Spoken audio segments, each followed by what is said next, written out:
عن معاذ بن جبل رضي الله تعالى عنه عن النبي صلى الله عليه وسلم قال يطلع الله إلى خلقه في ليلة النصف من شعبان فيغفر لجميع خلقه إلا لمشرك أو مشاح হযরতে মুআয ইবনে জাবাল রাদিয়াল্লাহু তাআলা আনহু থেকে বর্ণিত, নবী আলাইহিস সালাতু ওয়াস সালাম ইরশাদ করেন, যখন শাবান মাসের অর্ধ তারিখ দিবাগত রজনী আসে তথা শবে বরাতের রজনী যখন আসে, মহান আল্লাহ রাব্বুল আলামিন তার সৃষ্টি জগতের প্রতি বিশেষ মনোনিবেশ করেন।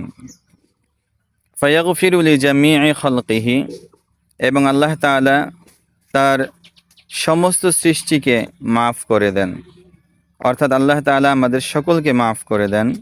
ইল্লা লিমুশরিকিন আও মুশাহিন, শুধুমাত্র দুই ব্যক্তি ছাড়া, একজন হচ্ছে মুশরিক তথা আল্লাহ তাআলার সাথে শিরককারী, আও মুশাহিন অন্যজন হচ্ছে হিংসুক। অর্থাৎ এই বরকতময় রজনীতে আল্লাহ রাব্বুল আলামিন সকলকে মাফ করে দেন, শুধুমাত্র দুই শ্রেণীর মানুষ ব্যতীত। এক শ্রেণীর মানুষ হচ্ছে যারা আল্লাহ তাআলার সাথে শিরিক করে, আর এক শ্রেণীর মানুষ হচ্ছে যারা অন্যকে হিংসা করে।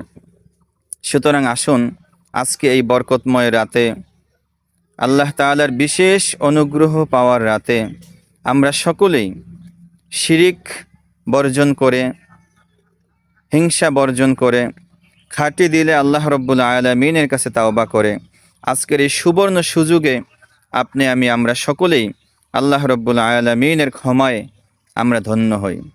আল্লাহ তাআলা আজকের এই রজনীকে আমাদের পরকালের মুক্তির জন্য পাথেয় হিসাবে গ্রহণ করার তৌফিক দান করুন। সকলকে শবে বরাতের শুভেচ্ছা। আজকে রাত্রটা আমরা সকলেই আল্লাহ তাআলার ইবাদতে কাটিয়ে দেই, জিকির, আজকার, তাসবিহ, তাহলিল এবং বিশেষ করে আমাদের জীবনের যে সমস্ত কাজা নামাজগুলো রয়ে গেছে, আমরা সেই কাজা নামাজগুলো আদায় করতে পারি। আল্লাহ রাব্বুল আলামিনের কাছে কায়মানে বাক্যে নিজের জিন্দেগীর সমস্ত গুনাহের কথা স্মরণ করে আল্লাহ তাআলার কাছে আমরা মাফ চাই। এই বরকতময় রজনী যেন আমাদের জীবনের মোড় পাল্টে দেয়, সেই প্রতিজ্ঞা মনে মনে গ্রহণ করে আমরা সকলে আগে ভাগে করে মসজিদে চলে যাব।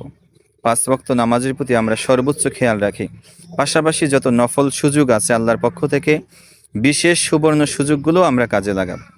আল্লাহ তাআলা আমাদের সকলকে তৌফিক দান করুন।